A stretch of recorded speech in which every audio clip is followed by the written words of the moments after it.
Hello friends, welcome to my YouTube channel. In this particular lecture, we will discuss about the process known as oogenesis. Oogenesis is the process in which the ova production is takes place. तो ओवा का production जैसे हम जानते हैं कहाँ होता है, ओवरी के अंदर होती है। वहाँ कई सारी प्रोसेस होती हैं, कई सारे डेवलपमेंट होते हैं, तब जाकर ओवा का प्रोडक्शन होता है। अगर ओवरी की बात करें तो वहाँ कई सारे फॉलिकल्स होते हैं, प्राइमोर्डियल फॉलिकल्स होते हैं। प्राइमोर्डियल फॉलिकल प्राइमरी oocyte बनाते हैं, प्राइमरी oocyte सेकेंडरी oocyte बनाता है, सेकेंडरी oocyte फॉलिकल बनाते हैं। और सेकेंडरी जो जो फॉलिकल्स होते हैं वो मैच्योर होके एक ऐसे फॉलिकल का निर्माण करते हैं जिसे हम क्या कहते हैं, ग्राफियन फॉलिकल। तो ग्राफियन फॉलिकल से ओवा का रिलीज होता है जब ग्राफियन फॉलिकल रप्चर होता है। तो वही सारी चीजें स्टेप वाइज हम लोग इसमें डिस्कस करेंगे। तो इसका पहले हम आउटलाइन देखते हैं कि oogenesis कहाँ होता है। oogoनियम में होता है। oogoनियम एक मतलब प्रिकर्सर सेल हो गई इसकी, जो क्या होती है, डिप्लॉयड सेल होती है। oogoनियम oogoनियम से डेवलपमेंट होगा, डेवलप होगा, फिर बनाएगी प्राइमरी oocyte।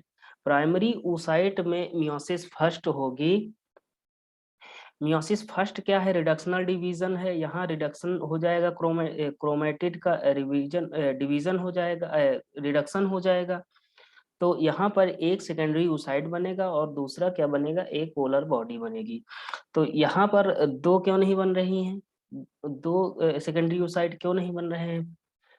इसका मतलब ये है कि जो ओवरी है उससे अल्टरनेशन में पर मंथ एक ही ओवा का सिक्रीशन होता है, इसीलिए यहाँ पर एक ही सिंगल सेकेंडरी oocyte बनता है। ओके, तो प्राइमरी oocyte बन गया। प्राइमरी oocyte से secondary oocyte bye meiosis first हुआ, तो यहाँ एक पोलर बॉडी बन जाएगी। दूसरा मियोसिस होगा, मियोसिस सेकेंड जिसे कहेंगे। अब मियोसिस सेकेंड हुआ, मियोसिस सेकेंड से क्या बना, एक ओवम बन गया। ओवम के साथ एक पोलर बॉडी और बन गई। अब ये ओवम जाके क्या करेगा, ये फर्दर डेवलपमेंट करेगा और उसके बाद मैच्योर एग सेल बनाएगा। ओके, तो ये मैच्योर एग सेल या मैच्योर एग बना देगा। तो वही प्रोसेस यहाँ भी है। जैसे ये देखिए क्या है, ये प्राइमरी oocyte है। प्राइमरी oocyte डेवलप होके क्या बनाएगा, प्राइमरी फॉलिकल बनाएगा, फिर सेकेंडरी फॉलिकल बनेंगे, फिर मैच्योर ग्राफियन फॉलिकल बन जाएगी। ये सब पूरी ये प्रोसेस कहाँ हो रही, ओवरी के अंदर हो रही है। अब ये मैच्योर ग्राफियन फॉलिकल क्या होगा, ये इसमें रप्चर हो जाएगा, ये रप्चर हो जाएगा, रप्चर होके क्या बनेगा, एक ओवा का सिक्रीशन होगा। अब यहाँ से एक जो ग्राफियन फॉलिकल होता है, मैच्योर ग्राफियन फॉलिकल, वहां पर एक हार्मोन का सिक्रीशन होता है जिसे हम एस्ट्रोजन हार्मोन कहते हैं। और ये ओवा सिक्रीशन तक की जो प्रोसेस है इसे हम क्या कहते हैं, ओव्यूलेशन कहते हैं। ओके, अब जब ये ग्राफियन फॉलिकल रप्चर हो गया, ओवा का सिक्रीशन हो गया। ओवा का सिक्रीशन होने के बाद क्या होगा, यहाँ जो इसका बचा हुआ पार्ट होता है ग्राफियन फॉलिकल का, उसे हम क्या कहते हैं, premature form of corpus luteum. मतलब ये जो चीज यहाँ के बाद जो रेसिड्यू पार्ट इसका बचेगा, तब उसे हम क्या कहेंगे, मतलब प्री मैच्योर फॉर्म होती है कार्पस ल्यूटियम की। तो कार्पस ल्यूटियम फॉर्म कुछ ऐसी होती है, ये प्री मैच्योर होती है क्योंकि यहाँ रप्चर होके क्या हो गया, ओवा तो रिलीज हो गया। अब ये जो बचा हुआ पार्ट है ये जाके फिर से मैच्योर होगा, फिर से मैच्योर होके एक ऐसे हार्मोन का सिक्रीशन करता है जो प्रेगनेंसी में हेल्प करता है, जिसका नाम है प्रोजेस्टेरॉन हार्मोन। तो प्रोजेस्टेरॉन हार्मोन कहाँ से सिक्रीट हुआ, कार्पस ल्यूटियम से। अब कार्पस ल्यूटियम धीरे धीरे क्या होगा, उसमें डीजेनरेशन होने लगेगा, डीजेनरेट होने लगेगी और धीरे धीरे वो कार्पस अल्बिकेंस में डेवलप हो जाएगी या कन्वर्ट हो जाएगी। उसके बाद जो कार्पस अल्बिकेंस है ये पूरी प्रेगनेंसी भर ये यूट्रस के अंदर या ओरी के अंदर ही बना रहता है। ओके, तो ये प्रोसेस हो गई oogenesis की। अब इसका हम डिस्क्रिप्शन थोड़ा देख लेते हैं, है क्या।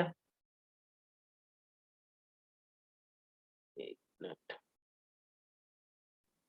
अब क्या है, the ovum is formed by the process of oogenesis। Ovum जो है किससे बनता है, जो प्रोसेस है इसको हम क्या कहते हैं, oogenesis कहते हैं। It start during embryonic growth and millions of gamete mother cell जो oogonia कहलाते हैं and form in the foetal ovary. Ova जो ओवरी या मदर सेल हैं, गमीट मदर सेल जो हैं, ये जब अपनी जैसे कोई प्रोजनी है अपनी मदर के फीटस में ही है या मदर के यूट्रस में भी है फीटल के रूप में, उसी में उसके यूट्रस में या ओवरी में इनका डिवीजन डेवलपमेंट हो जाता है oogonia का, जिसे हम कहते हैं प्राइमरी गमीट मदर सेल। जब बच्ची अपने मम्मी के या मदर के पेट में ही होती है तभी इसकी ओवरी में, बच्ची की ओवरी में गमीट मदर सेल का डेवलपमेंट हो जाता है। ओके, ये बाद में नहीं होता है, बाई बर्थ बर्थ के पहले ही होता है, बर्थ के बाद इसका डेवलपमेंट नहीं होता है कि बर्थ के बाद होता है। ओके, ये बर्थ के पहले ही गमीट मदर सेल बन जाती हैं। दीज सेल अंडरगो मियोसिस, यहाँ पर कई सारी मियोसिस होंगी और उसके बाद क्या होंगी, ये अरेस्ट हो जाती हैं। एक मिनट,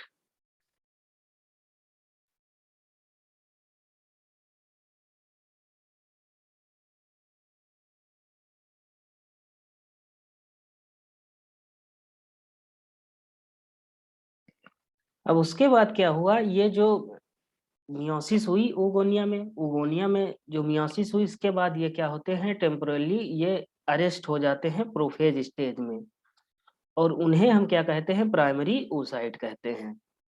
ये प्रोफेज स्टेज में अरेस्ट तो हो गए, अब बर्थ के बाद इनका डेवलपमेंट होना शुरू होगा। अब क्या लिखा है, बिफोर रीचिंग प्यूबर्टी,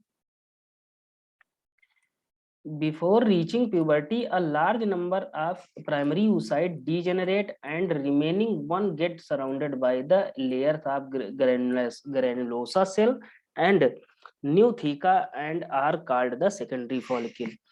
प्यूबर्टी होने लगेगी, प्यूबर्टी पर जब आ जाती हैं जो गर्ल्स होती हैं, उसके बाद क्या होगा, जो प्राइमरी oocyte होते हैं वो डीजेनरेट होने लगेंगी, डिजेनरेट होने लगेंगी कई सारी, जब जेनरेट हो जाती हैं तो रिमेनिंग वंस जो बचती हैं उनके ऊपर क्या होता है, ग्रेनुलोसा सेल की एक लेयर आ जाती है और न्यू थीका का निर्माण करती है, जिसे हम क्या कहते हैं, सेकेंडरी फॉलिकल कहते हैं।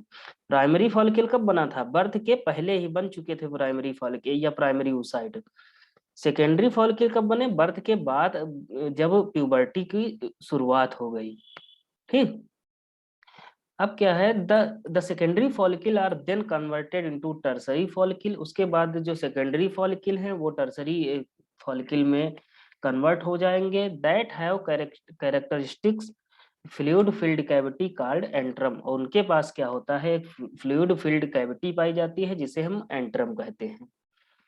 Okay, at this stage the primary oocyte present within the tertiary follicle complete meiosis, वो कंप्लीट करते हैं meiosis, which result in the formation of haploid secondary oocyte and tiny polar body. उसके बाद क्या होता है, हैप्लॉयड सेकेंडरी oocyte बन जाते हैं और एक टीनी पोलर बॉडी का निर्माण करते हैं। This tertiary follicle further changes into Graafian follicle. इसके बाद जो टर्सरी फॉलिकल है ये क्या बनाएगा, ये चेंज हो जाएगा ग्राफियन फॉलिकल में, और ग्राफियन फॉलिकल क्या करेगा, ये रप्चर हो जाएगा और ओवम का सिक्रीशन करेगा या ओवम रिलीज कर देगा, और इस प्रोसेस को हम क्या कहते हैं, ओव्यूलेशन कहते हैं। तो ये पूरी प्रोसेस हो गई हमारी ओव्यूलेशन की। तो इसमें कई सारी चीजों के हमने की बात करी हमने, जैसे primary oocyte, secondary oocyte, tertiary follicle, secondary follicle. Tertiary follicle mature होकर ग्राफियन फॉलिकल का निर्माण किया, ग्राफियन फॉलिकल क्या होगा, रप्चर होगा और क्या रिलीज करेगा ओवम का। ओके, तो इस लेक्चर में बस इतना ही। अगर आपको वीडियो पसंद आई तो लाइक करिएगा, चैनल को सब्सक्राइब करिएगा। Okay, thank you.